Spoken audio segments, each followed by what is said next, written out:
such good rivals. What's your prediction? Real quick, tell us about it. Sunsparks or Onic? Who do you give it to? Sunsparks has a good draft, but my heart says Onic PH. So Onic PH all the way. They were debating within themselves. Is this gonna have to be a Uranus? Is it gonna have to be a Cho? Yet Cho was taken up.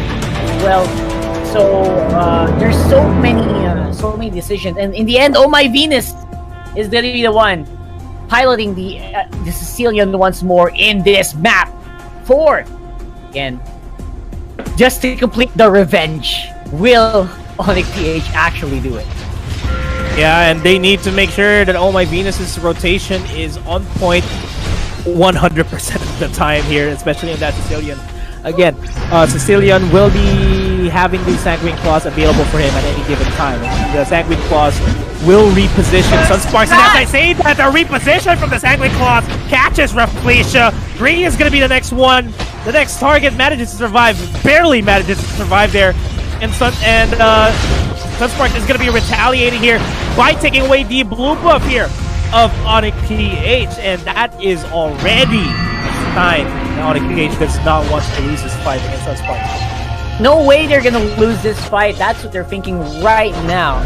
Because I feel like there is a bit of a leeway time. There's a bit of a delay time for Wise to go online. Carry is, of course, has always been a great hero for them, but this is a lineup that will want to take it at least the mid game before they start fighting.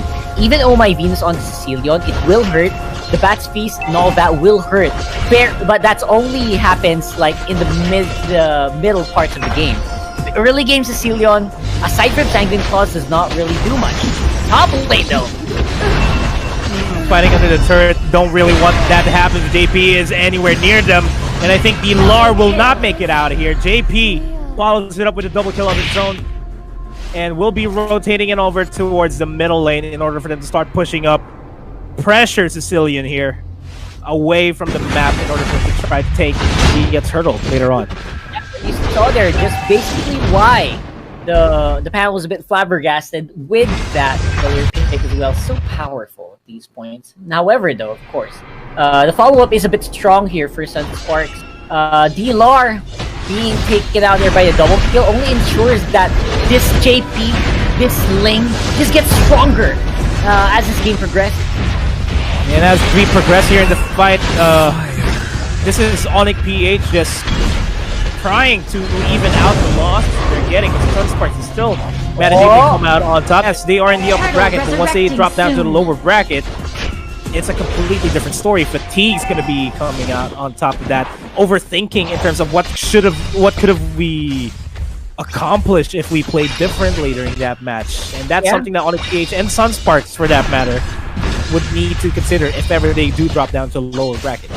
And of course, we are back into the game here with the rest of Sunsparks still controlling that turtle area. No contestation whatsoever here from Onic PH. They are going for that blue take. That's a pretty easy call there for Sunsparks to do. No one to respond yet. Again, even D-Lar on the Esmeralda just trying to see if he can get out of the fight and into more of these minions. He needs more gold. They are getting pressured inside and outside the game, I feel. And really, that's not something you want to happen if you're playing in the playoffs. If they want to get the reins back in this game, what Onic PH needs to do here is to split push.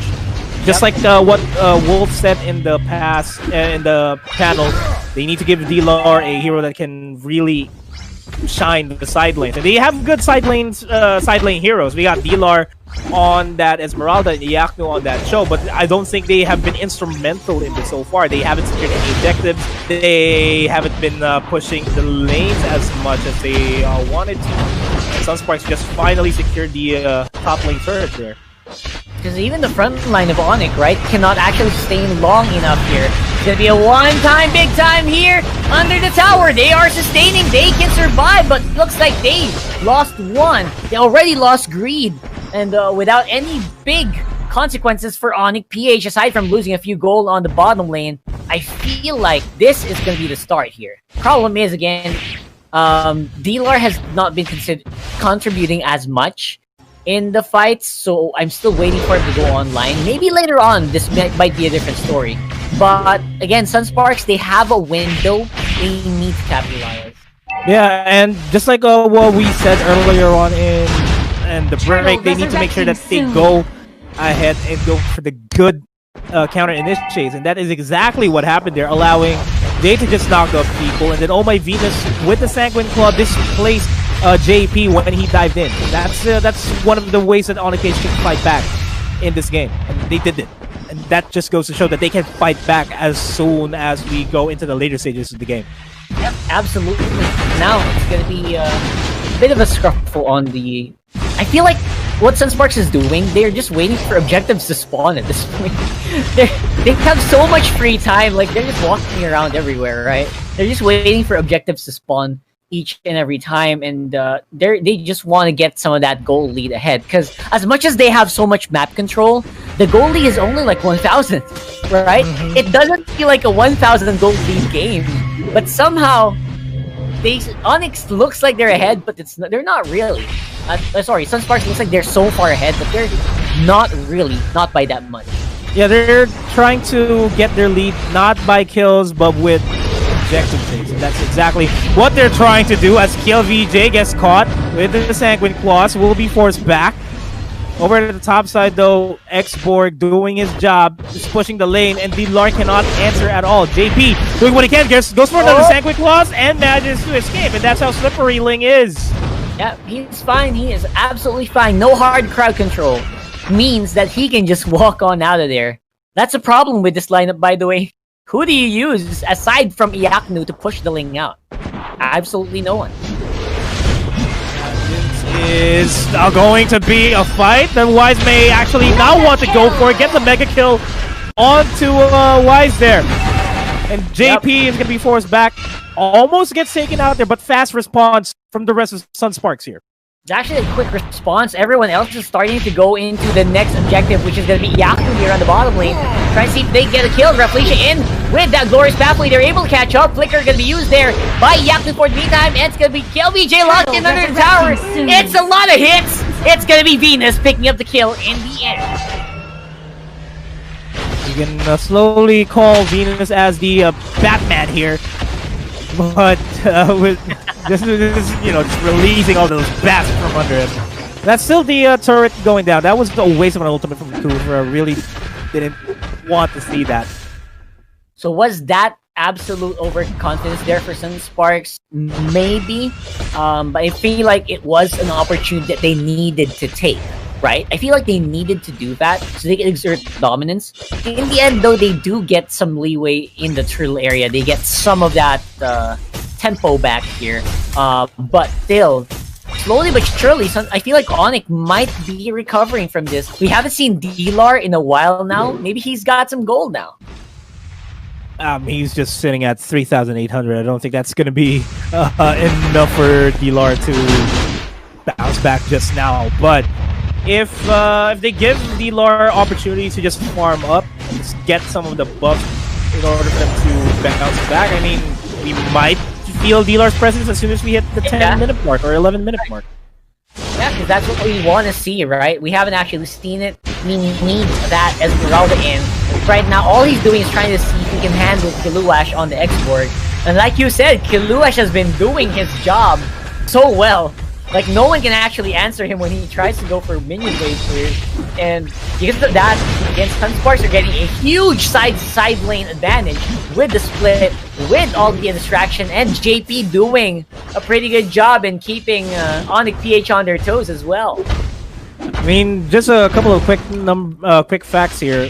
Xborg is one of those heroes that if you're going to be running the Fallen strategy, Xborg is one of the heroes that can actually scale pretty well, despite him not having a lot of money to work with, just because that he can catch up in terms of gold by the objectives that he's taking, the minions that he's clearing out because of his fire missions, because of fire stakes. And as I say that, a big fight is here happening in the mid lane.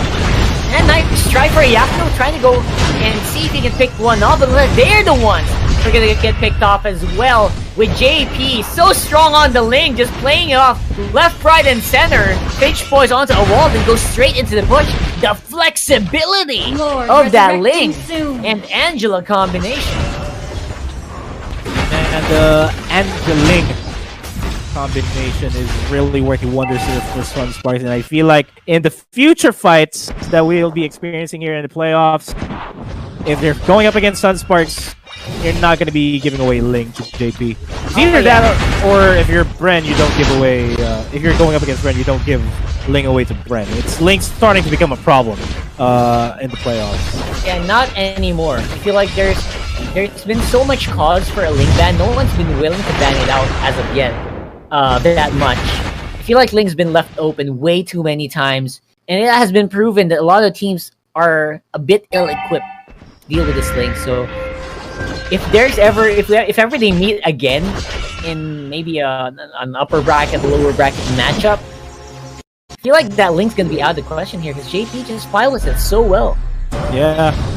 And if Sunsparks wins this, I'm curious to see if it's going to be a Carl TZ Ling or is it going to be a JP Ling, you know? It's, Exactly.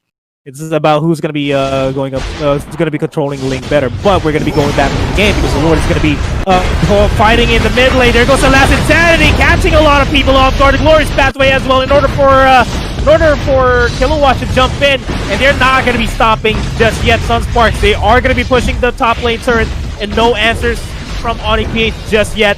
Jay charging up, not going to be committing just yet. Not going to be the wise call. Iaku's going to be caught here in the bottom lane. And then a lot of pressure is going to be on the side here. Gets deleted by Oh My Venus. This is going to be a defended base, but I don't think it's going to last for any longer. I feel like Oh My Venus, see, they're not gonna make this easy on Onic PH as of yet. They're gonna make this so difficult for Sunspark, rather, that they have a lot of wave clear. They have that. They just need to use it properly. They just need to use it while JP is as far away as possible. And I think that's going to be happening later on, but not right now. The kick going in to JP on that link and be able to make it out there with that hard guard. And because of the Finch boys, he is out. Revelation is going to be here. See if he can keep Onic PH stalled for long enough. And KLBJ is also on the sides trying to do some damage. Yaknu and Oh My Venus, they are still charged up. They still have some firepower to their names. They don't need the ultimate, they just need to clear this properly. They're focusing a lot of attention here on the bottom turret. They're not focusing on their base because this is going to be Sunsparks moving on over towards the semifinals, going up against Bren Esports in another best of 3. That's going to happen tomorrow.